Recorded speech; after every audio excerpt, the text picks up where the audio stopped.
gods once were have long forsaken this place. 2 clicks from the jump. There's no death to free you from this war.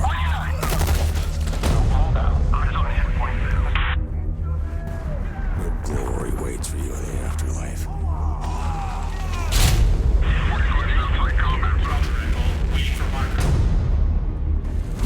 Here, we have just your steel. Your will to endure another day.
And endure we must. For war will not determine who's right, only who's left.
It was the mother of all storms.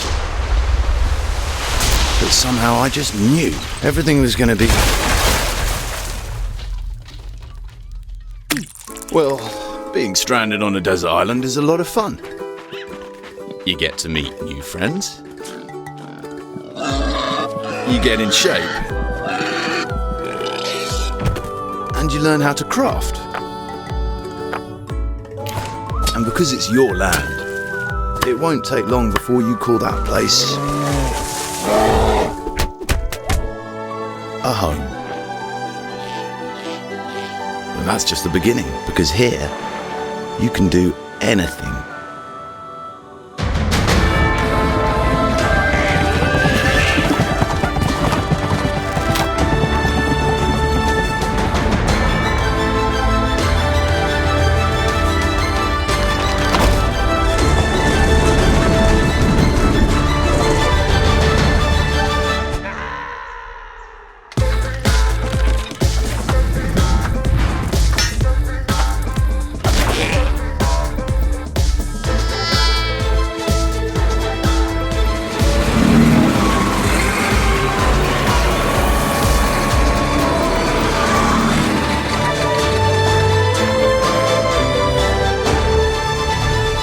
Ylands. Explore your creativity. Visit us at ylands.com.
I've been making games since I was 9. I started on the Spectrum 48K and 64 Amiga, but professionally since 2005. And I've only been making games for about 3 years since I started work with Jake on Regions of Solitaire. That's quite a long time, really. Yeah, I really like making historical games and writing things set in the past, but obviously you've got to have a really fun protagonist. And this character is someone who's an aristocrat, and she's got quite a lot of rules and regulations about how she can live her life.